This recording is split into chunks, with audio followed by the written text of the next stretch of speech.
don't have someone who knows these tools, but what are you doing? You're just blindly buying stuff. But who knows these tools? That's someone inside who's an internal champion, which I think you should absolutely have, even if you have some kind of consultant helping you. But really saying, like, are we going to implement this? What do we expect the impact to be? How are we going to measure it? And having real ongoing feedback loop into that as well. The future doesn't wait for founders to feel ready. Markets shift, technology accelerates, teams evolve. The founders who win aren't the ones hoping for calm water. They're the ones who learn how to captain the ship, no matter what the sea looks like. And that's exactly what we do here, every week, without exception. We bring you the real conversations with founders who've been through the fire and the experts who know how to build what lasts. Founder Stories every Tuesday, Expert Strategy every Thursday. The intelligence you need to build bold, scale smart, and stay future-proof. This is Future-Proof Founder with your host, 5-time founder and globe-trotting adventurer, Jeff Maines. Welcome back to the Future-Proof Founder podcast, where founders will raise $10 million but won't take a Tuesday off and call that discipline. I'm Jeff Maines, 5-time founder and your guide for the messy, magnificent climb from startup to 30 million and beyond. Here's what I believe. You can build a company that lasts and live a life worth remembering. Anyone who tells you to sacrifice one for the other is selling something. Building a business of significance while living an epic, adventurous life, that is the whole game. Let's get into it.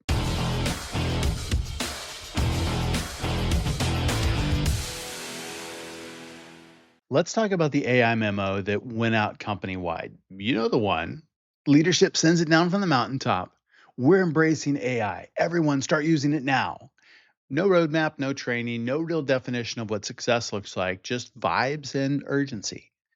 3 months later, half the team is burned out trying to do the work of 2 people.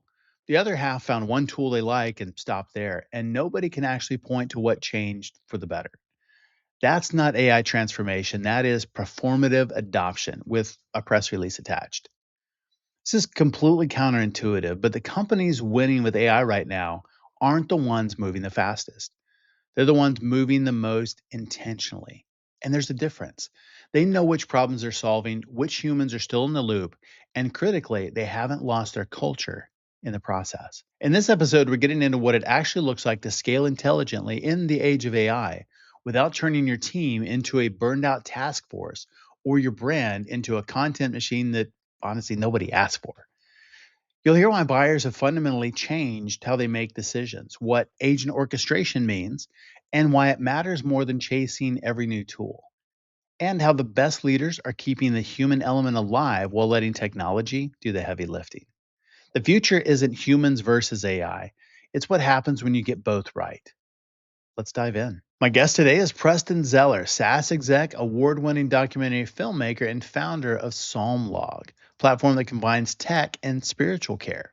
Preston's been on both sides of rapid change, leading teams through successful growth exit and translating hard-won lessons into the creative work that actually moves people.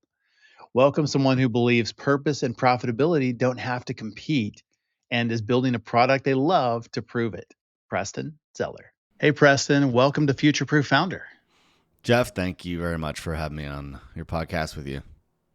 You've worked across film, product marketing, SaaS, and now faith-driven technology. It's pretty awesome. When you zoom out, what is the thread that connects all of those different worlds for you? Yeah, it's storytelling.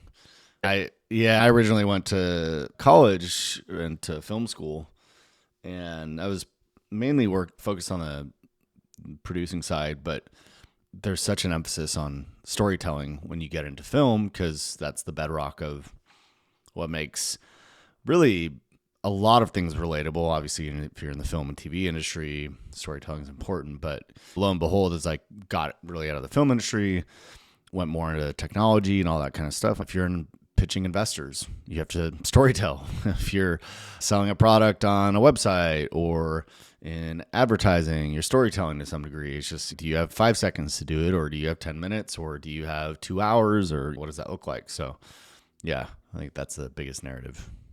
That's good. You help scale companies like DiscoverOrg, a cloud guru, both of those hyper growth phases. What did those experiences teach you about what actually breaks inside organizations when they're scaling super fast? I think it depends on the department for sure. You get to a point where you write like SOPs, right? And there's the sort of rule of thumb that every time you double in size, those things break. I was there, DiscoverOrg, which became, ZoomInfo when they got bought in 2019. I think we were like 150 employees when I started there. And by the time I left, it was about 1,500. And part of that was DiscoverOrg buying ZoomInfo, doubled in size overnight from 750 to double that. And it's caused a lot of chaos in and of itself.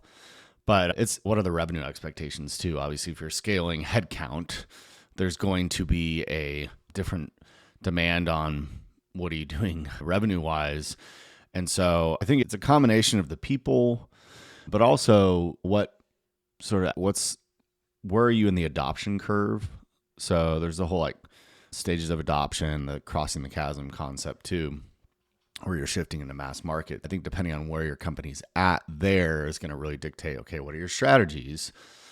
Do you have the people qualified to do those things? You see this often when companies start to really kind of want to grow from 20, 30 million to 100 million.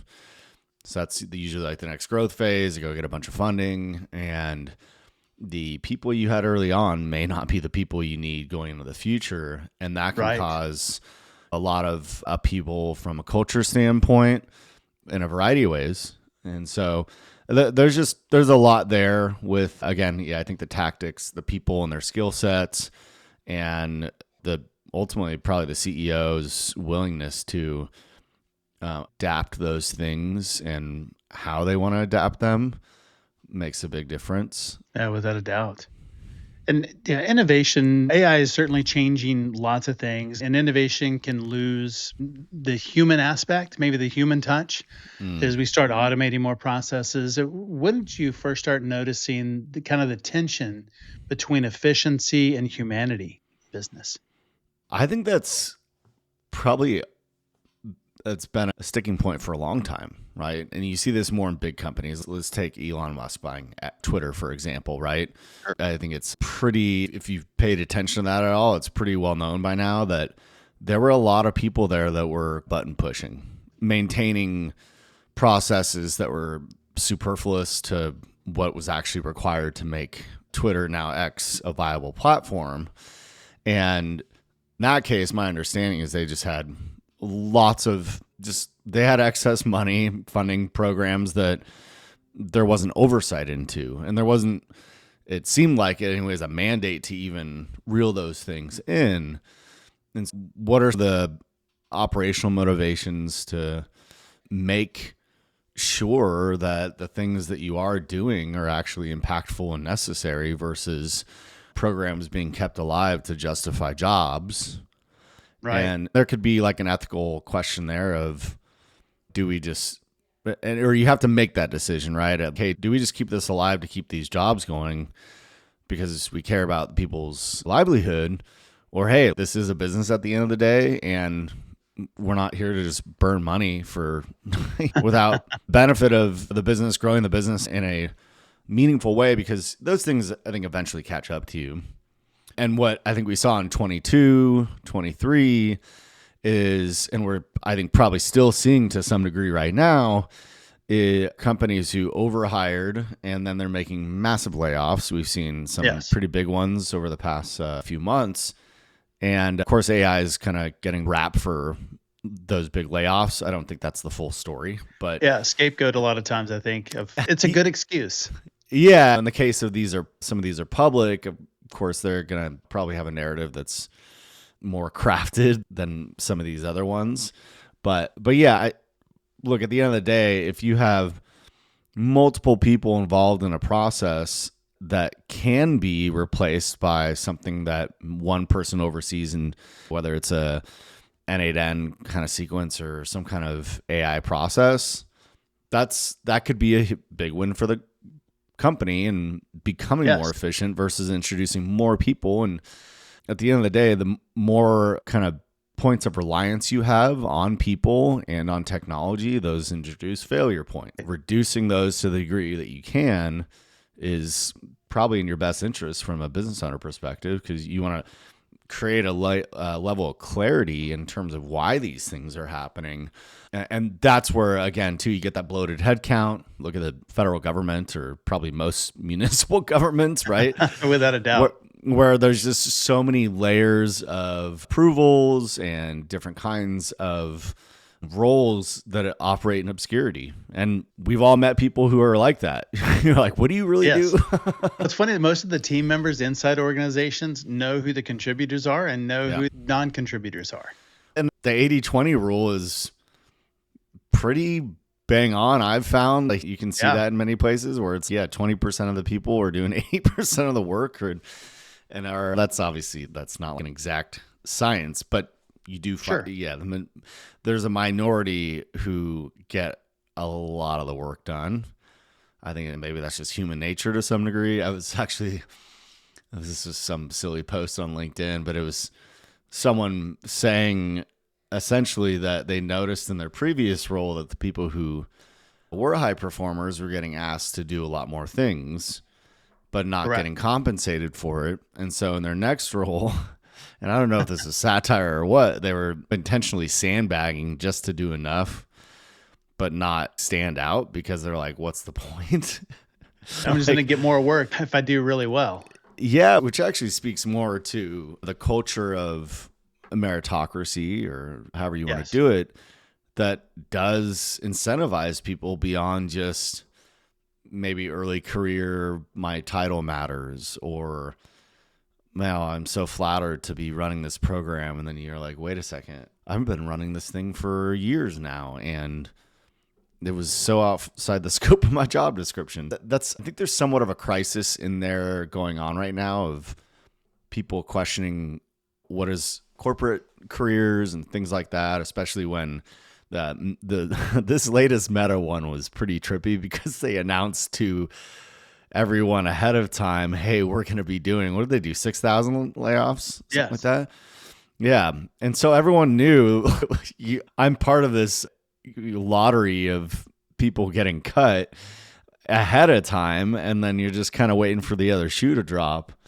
That's pretty wild. And just the reliance, especially companies, which those were sold to us for a long time as being, it's the safe bet and all this kind of stuff. And it's just, we live in such a crazy shifting world that it's hard to tell what is a safe bet anymore, other than just, I don't know, investing in yourself and helping other people and not letting your guard down. Yeah.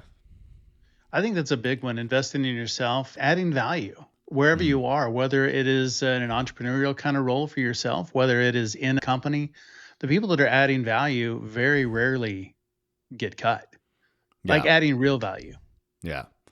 I'd agree. And that's something that I've gone back to as biblical principle, is just I've had to remind myself many times when I've gotten jaded in roles or whatever. I'm like, I'm doing my work under God. And so I may have a boss that I don't like or enjoy, or I may be working with someone who's a pain, and that's just part of life. But if I can remind myself that there's a purpose beyond the company's greater good, or whatever the case is, or just collecting a paycheck, at least it'll help me in that day, in that moment. I'm not saying I remember that all the time, but can help me through going, okay, God's given me this opportunity. I need to make the most of it and show what hard work looks like, and not be whining about it, which I've done too. Understand. Yeah, I've been there myself. So as we think about AI, a lot of companies are really rushing, plug in AI wherever they can. But you argue implementation matters more than adoption. What do you think separates strategic AI use from performative AI use? And how would you define those? Yeah, so performative would be, I think, sort of top-down mandate that, and we saw this, I think, a lot more coming out of 2023, going into 25. I think you're still seeing it to some degree probably today, is, hey, these tools exist, and either you can kind of chuck them at the staff and said, hey, we're downsizing, and also here are the tools, and you need to be more, take on more, be more efficient, maybe even produce more for the business. So I'm going to equip you with these tools, but by the way, there's no strategy around how we use it. And so I think one aspect of it. That's good. Yeah, and I met a lot of people are like that. Or there's a third category that I'll actually address too. The more strategic one is saying, okay, hey, look, if you are going to have some kind of downsizing, you have to take that into account. But then saying, what are these tools? Who's actually an expert in them, for one? If you don't have someone who knows these tools, but what are you doing? You're just blindly buying stuff. But who knows these tools? That's someone inside who's an internal champion, which I think you should absolutely have, even if you have some kind of consultant helping you. But really saying, like, are we going to implement this? What do we expect the impact to be? How are we going to measure it? And having real ongoing feedback loop into that as well. But the third category that I think we're seeing happen on a more rapid basis is you go, okay, who has the time? Who's the internal champion that can actually pay attention to how these things are improving? And this is where I think it's getting weirder by the week with the pace that things are getting released. Is I was talking to another agency about this who were like, yeah, we do custom GPTs. I'm like, that's like old school now. If that's just what you're stuck in, then you're missing out. And so I was explaining to them some of the things I've done with it's just connecting Claude Code to different MCPs and skills and all that kind of stuff. And it's nothing, to me, it's not groundbreaking, but someone stuck in that world it is. And so there has to be, at the end of the day, someone who is staying at the bleeding edge of these things. And not that you implement every little thing that comes out. OpenClaw is not going to be the answer for most people.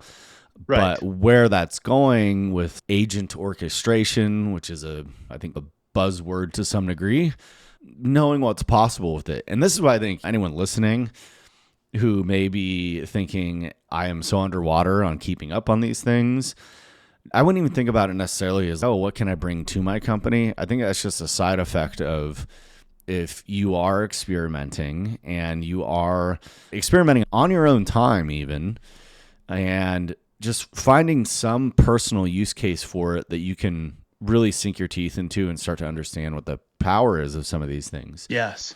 That is so important now more than ever. I think that's always been something that can help anyone, but especially right now. And so finding those use cases, who knows, you may find a new business opportunity that wouldn't have otherwise been there, and you can go grow that on the side or jump to that, whatever it is. Or you bring these insights back to your company and go, hey, look, I've done this, I've used it, I have a confidence around it that we could apply it to these actual issues at work. And that's a great way to actually use real world business to see where your learnings actually land, your hypotheses around how it can be used. That's really good. Just the experiments alone are really helpful. Whether what you try works or not, the things that you learn in that process are really invaluable, and you carry that forward to the next thing and the next thing and the next thing. And the tools are only getting better. So the more you understand how to use them and how to apply that information and the knowledge, apply those learnings to the next step, I think the better it gets and the further ahead you are. Yeah, and I'll give people kind of one example, which is, so there's OpenClaw, which a lot of people have heard of. I never really got into OpenClaw because from what I gathered, it just seemed a pretty deep rabbit hole, and I couldn't find a use case for it. It's a great rabbit hole. Yeah, no, and I'm sure. And I'm like, at the time I was like, man, I do not need more distractions. I'm focusing on building out one of my SaaS products. But I did start to use Paperclip. Did you ever get into that one at all? No, I haven't seen that. Yeah, so Paperclip AI it's again that kind of like agent orchestration thing, but you'd make an org chart and you can give all these different agentic employees instructions and give it goals. And it was pretty wild how much work it would do. Obviously, choose through tokens. But within that, I'm not using it right now. And the reason I'm not using it is because it actually creates a lot of managerial work. If you had something you didn't really care about and you just wanted to set it up and just say, whatever, go run and I'll check in on it every now and then. But if you have it connected to some real project, you really need to keep a close eye on it.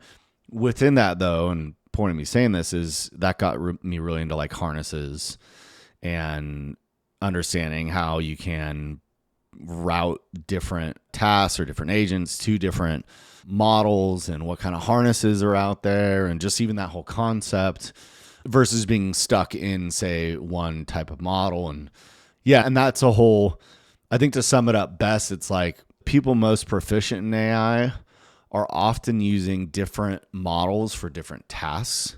Absolutely. So that's, I think, part of the getting into whether it's OpenClaw or Paperclip or something else, understanding that there are all these models out there and having a kind of expertise on there, the ability to, what is a harness? How does it work? Where can I use it? Takes you much further beyond just sitting in any one provider. So, Without a doubt. Yeah, I love different models for different things. Just had that conversation with somebody earlier today. And like, how are you using the different models and which ones do you use for what? And so just going through that. And I think Claude is fantastic for writing. Do a lot of that. Perplexity is outstanding for research, deep research. Manus is great for presentations. Everyone has specific things they're really good at. Image generation. Nano Banana, I think, is one of the best out there. Yeah. VO3 is fantastic for video, but Kling is really good for video. Right, Kling I've been messed around with a little bit. Then the Omni, Google Omni. Yes. I think that's right. Yeah, that just came out. Yeah. That thing is crazy. I was looking at some of the examples. It just gets better and better. Yeah, the ability for it to combine not just video but sound into it. There's the generative sound, but then you're right though. You kind of go, okay, what's possible? What's out there? Video is something.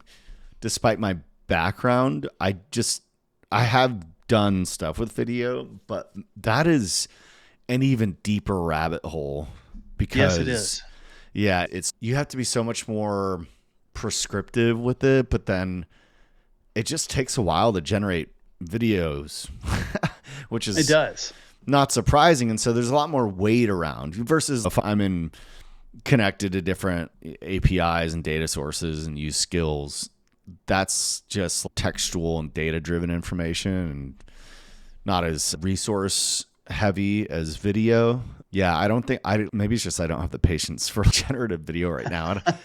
I have a commercial that I'm going to experiment with using on Omni for one of my products and see if I can get something really high quality out of it.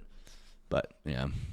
It's a great use case. I did like movie trailers when my second book came out last August, and have 2 movie trailers about 2 minutes each. They were all done by. Oh, nice. And it's one of those things that now we're almost a year later. And I look at that and wow, it could do something really awesome now. It was really good for the time. Yeah. But thinking about what's possible today that wasn't a year ago, it's mind blowing. Yeah, this is the whole the benchmark of Will Smith eating spaghetti, whatever, 3 years ago or something. The original one was atrocious, and then it was still really bad. And then now it just looks like scenes cut from a movie. Yes. You're like, okay. And it just in that small time frame. And I think that's one of the things that we're seeing across the board, whether it is agent orchestration, just how far that's come in the last year, voice AI, just the way we interact with AI, prompt, just like you said, custom GPTs, that's old now. Prompt engineering, I think that's pretty much dead. For it in plain English and let the model figure out what the right prompt is to get the information. That's one of the things I love about Ideogram. Is I don't have to think about what is the right prompt to get this. I just tell it what I'm looking for, and it will turn that into as a magic prompt and turn that into what do the models really want to know. Okay, so I have to bring this up because I thought the comparison was really pretty fascinating. And it was basically saying the music industry's already lived through the whole quote unquote SaaS is dead shift. And they're not the same industries, granted, but I've been in and around playing and producing music for quite a while, since 2000. And so I saw this a lot where it was anyone can build it, then anyone can distribute it. And then if anyone can build it and anyone can distribute it, now what? And this guy was basically making the case that a lot of the most successful musicians basically were content creators who the ones that get discovered are actual content creators who then backdoored into being a well-known musician, right? Because it's not like you come up with a demo, you go find a label and all that kind of Right. stuff anymore. It's, hey, Distribution over product. yeah, do you have a built-in audience? Which Greg Eisenberg has talked about this in terms of build a community and then find out what they want and then go build around the really good model. The building a community is much easier said than done. Yeah. And this guy summed it up with this bifurcation of a lot of small amount of global mega artists who dominate algorithms, and then a ton of niche creators, but they have very good direct to fan relationships. Yep. And I think that last category speaks to, I think, the oncoming surge in entrepreneurialism that we'll see in that people, and we're seeing it now, but I think there's a lot still of just, oh, hey, I made a thing. What do I do with it? I made a SaaS over the weekend. Well, how do I get customers? And yeah, that's always been the hard part later on. Even if you go spend all this money developing a nice product, yeah, you have to find customers. You have to find consumers, whatever. So I think that sort of, if we're just going with that parallel, you have the sort of SaaS companies that really survive through this, like a Salesforce or whatever.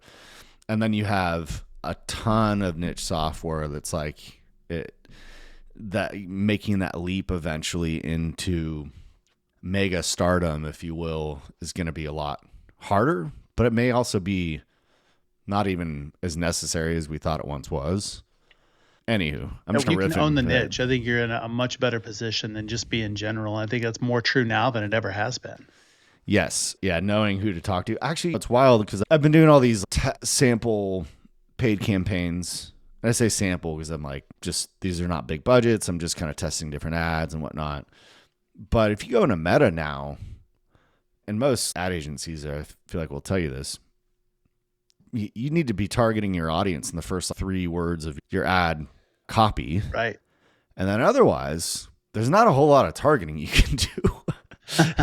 It's like it's event driven because they've kind of pulled it back more into this black box.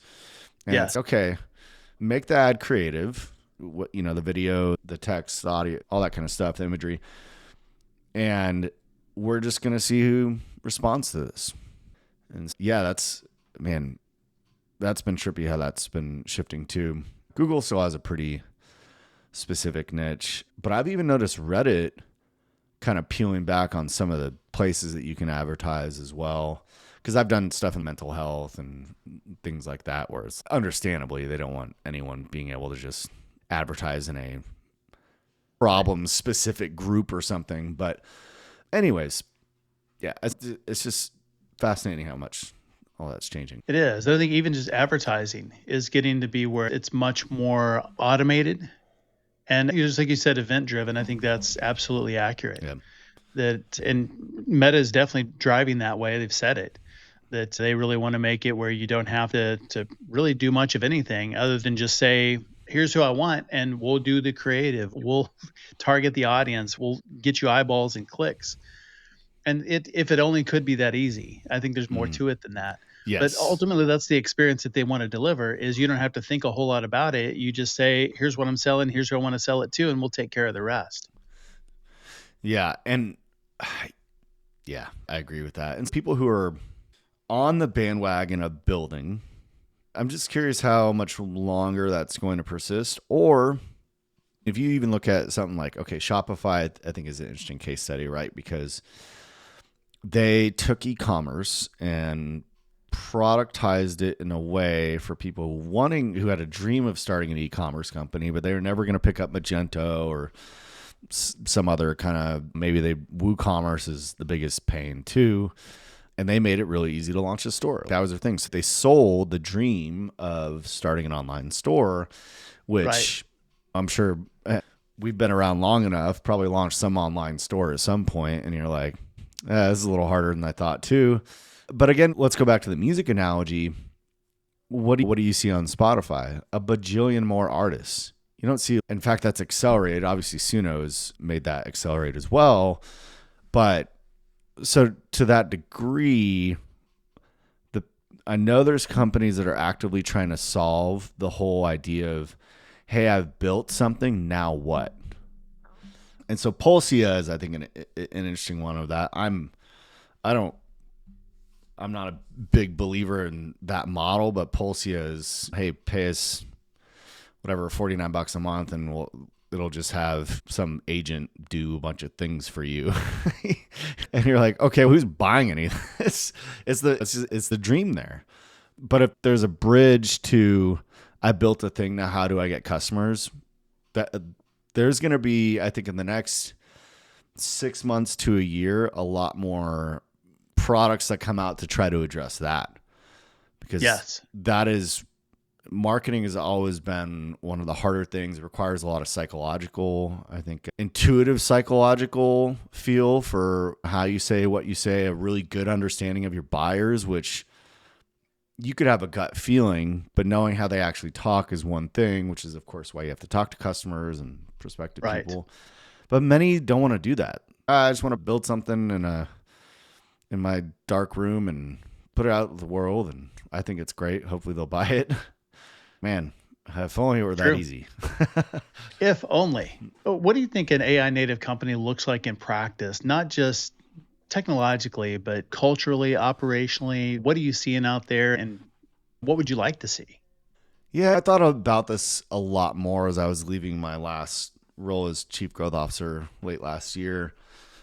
This notion that if you are savvy enough with AI and how you hire, I think you can be really AI first, meaning like how it's enhancing the things you do. So anywhere from like finance, which that one's about to get really overhauled, right? How you do financial reporting, modeling, all that kind of stuff. So there's different kind of banking tools that I think are changing. The hiring side, we could come back to that because that's a whole nother, I think, really tricky one that has gotten a bad rap. But your internal reporting, you still need really good instrumentation to understand how your business is performing, right? What I think the challenge is going to be with all this tool implementation is making sure people are not checking out mentally. Yes. Oh, wow. That's a big one.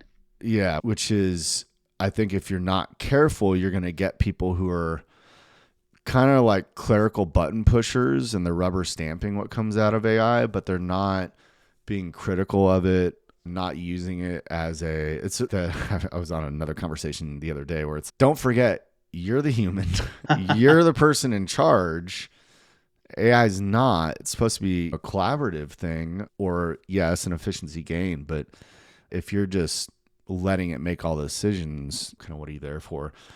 So I think what I'd like to see in there, and this kind of goes back to the people needing to upskill, which I think we're going to have a clash of that more over the coming years, of people having a more traditional kind of understanding of how things worked. And we're in a paradigm shift. We are not in just an evolution of marketing. It is a whole another way of working. It is. I think the closest thing to that, I think, is pre and post internet. And so as these businesses are trying to grow up and adapt to this, the bigger companies, yes, I think their layoffs are maybe somewhat having to do with AI, of course, but an excuse to go look at their books and be like, well, we could get a lot more lean. But if you're growing something right now and you're not, I think, taking into consideration how you could be introducing AI, but also bringing people on and training them to upskill them, and that people have the capacity to upskill there. The other thing going back to hiring and people and all that kind of stuff, is the thing we don't want are to start building companies that are super devoid of still human connection, and making sure that really people are at the core of all this. We still have real lives outside of work. We have, emotions and situations, and we bring those things into work to some degree, whether it's conscious or not. And not forgetting to support the people who are choosing to be with you every day and build the thing that you're working on. Don't take that for granted. Without the people, you're still going to be in a lonely place. So, yeah, that's absolutely true. And you mentioned it a little bit earlier, just companies will tell employees use AI more. And there's not a lot of strategy or guidance around that. And at the same time, it's viewed differently at different levels. Leaders see it one way, managers will see it one, individual contributors at another. Where do you think that disconnect causes friction in the organization, and what should we do about it? Most of a company is going to be mid-level management on down, and people more towards the top who have exposure to the actual financial reporting, that's their context of thinking. The rest of the company's not thinking like that. They don't know what those numbers are unless they're being shared. And even if they're being shared, they're very high level. There's the whole thing of how the CMOs don't have a seat at the table because they can't even read the P&L, stuff like that. So there's just a financial literacy thing. And so there's that disconnect, right? It's even, let's take marriage, for instance, right? I run our family's finances. If I go to my wife and just say something without context, and we'll do financial reviews together, probably not as often as we should, but even for her, it's going to feel like, wait, why are you saying this? And so I think that's oftentimes the approach that leaders are going to their team, whether it's AI or something else, and saying, hey, here's what needs to happen, but not saying, okay, it's because whatever our gross margins are getting too low.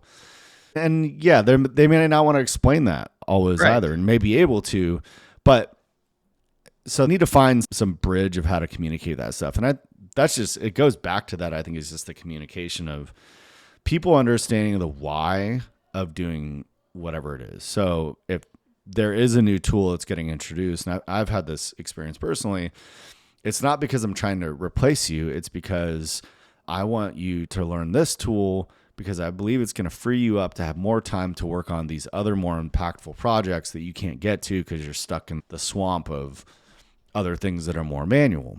And it is possible to make you more efficient that way.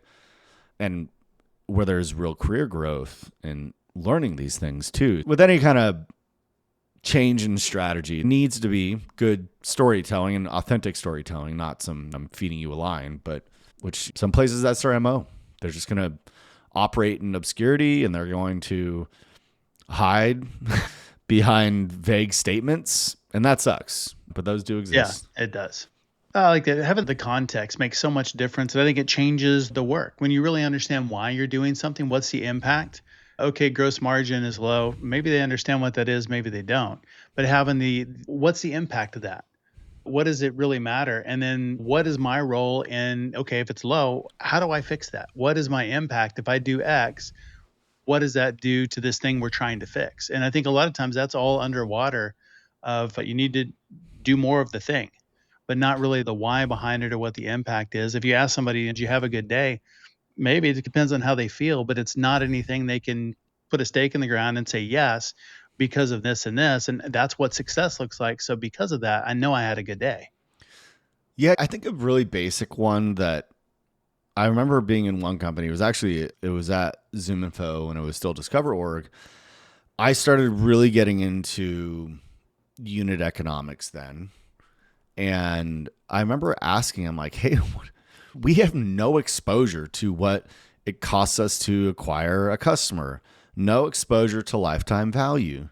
And some of those questions I got answers to. Some of them they're like, no, we don't know. And it felt like in retrospect, maybe there was some number they put on a spreadsheet somewhere, but it was some freaking financial judo. It wasn't maybe a number they were even comfortable telling us for some reason. Yeah. Okay. So paid is an obvious one. If you're doing paid channels, you go, okay, I know I can spend $10, $50, $100,000 a month, and here's what we expect to get out of it. Right. And how are we getting that? How are we measuring it? Are you doing it on first transaction, lifetime value, all that kind of stuff? But I think you'd be shocked at how many people have no idea what those numbers are in any organization. It doesn't have to be a software, right? And so if you knew you could get this big quarter or 6 month long project, whatever it is, and that was contributing to lowering the customer acquisition costs, and here's why, and here's that affects things, helps you at least understand why you're doing certain things. And I think too often, whether it's an AI initiative or something else, why, again, the why behind it. And I've seen this too with a lot of customers, or not customers, team members, where AI is viewed as a threat to their role. Yes. But Yeah, absolutely true. And if they are just button pushing and not really adding value, that's probably true. Or if they're just taking what AI gives them and just passing it on. yeah, which there is that case too. Maybe you are just dead weight in your current Yeah, job if the state. human in the loop is not necessary, then why keep them? Dude, that's a good point. Yeah, those situations do exist, and if that's the case, yeah, you should probably skill up because it's not going to get any better. Exactly. Buyer behavior is definitely changing also. And you Yeah. mentioned that being discovered on not on search engines anymore, but in the LLMs. And all that influences decisions too. How Mhm. should companies, and particularly SaaS tech AI, rethink marketing now that search itself is evolving? Yeah, I saw another really interesting take on this the other day that I'll riff on a bit, but it was this whole notion that search traffic could be and is a sort of marketing leading indicator, the awareness of your company, right? So you can look at branded, non-branded searches, sure. Sure. But a CEO could go back to the marketing team or the CMO, whatever, and say, hey, our SEO traffic is down, fix it.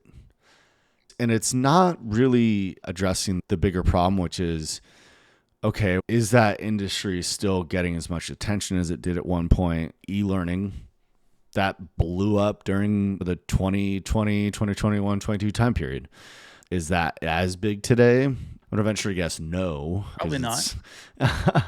And okay, was the traffic still there overall? That's one question. Another one being, did the traffic shift to somewhere else? So yeah, as it shifted over to ChatGPT. My parents are in their, my mom's almost 70, my dad's in his 80s, and he's using those now. ChatGPT, Claude.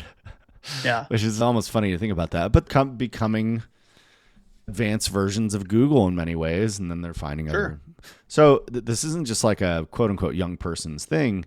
And so intent and the methodology people use to discover and evaluate, totally different, right?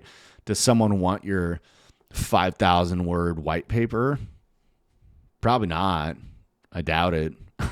They'll drop it into something and say, summarize this for me.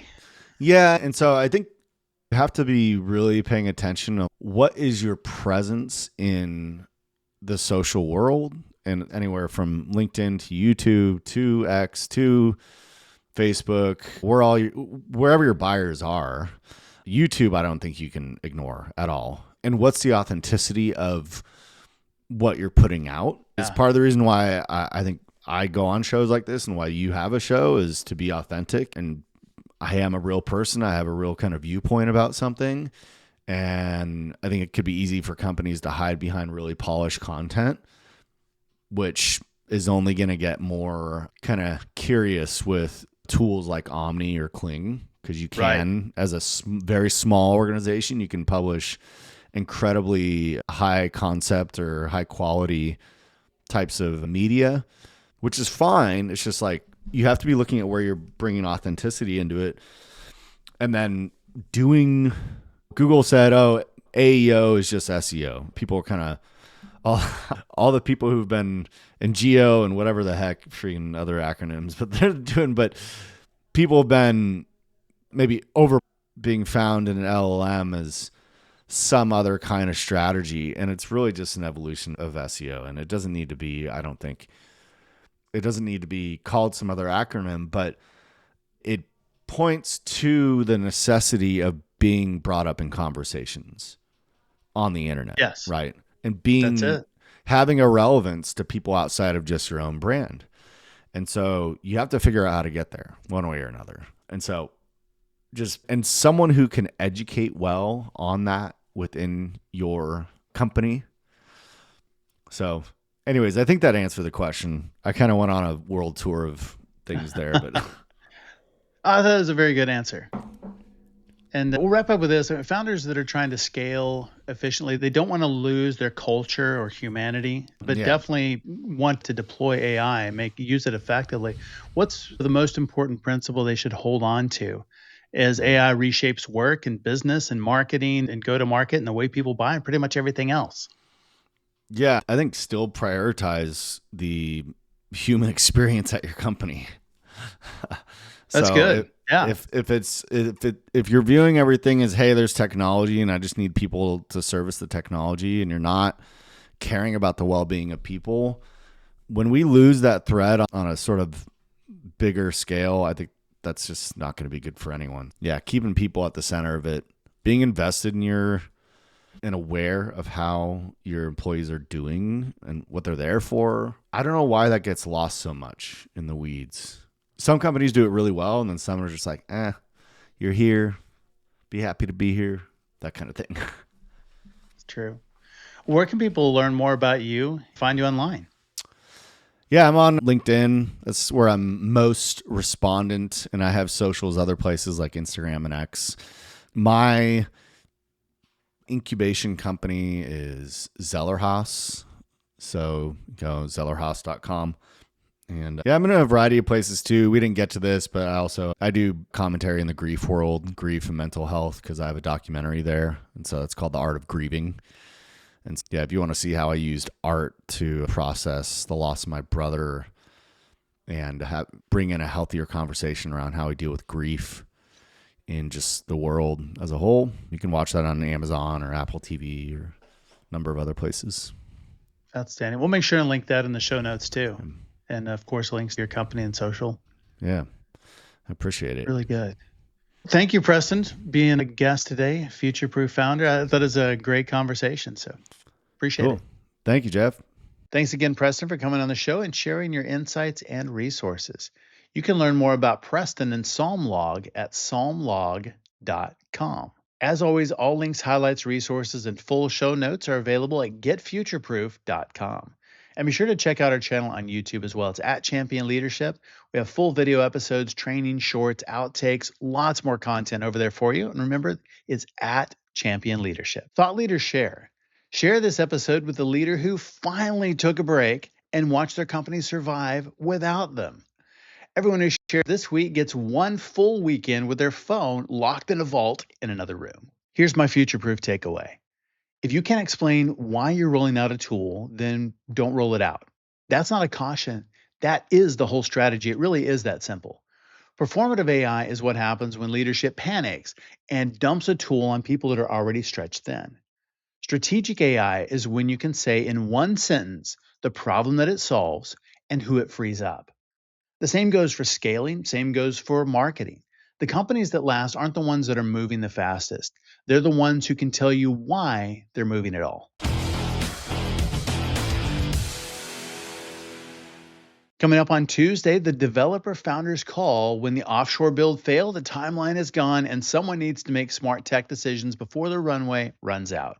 And then 1 week from today, the marketer who's helped startups turn storytelling into hundreds of millions and built the systems that made it repeatable. Epic episode. I hope you have an awesome day, and I'll see you next time. And as always, enjoy the journey. Build bold, scale smart, stay future-proof. This is Future Proof Founder with Jeff Maines.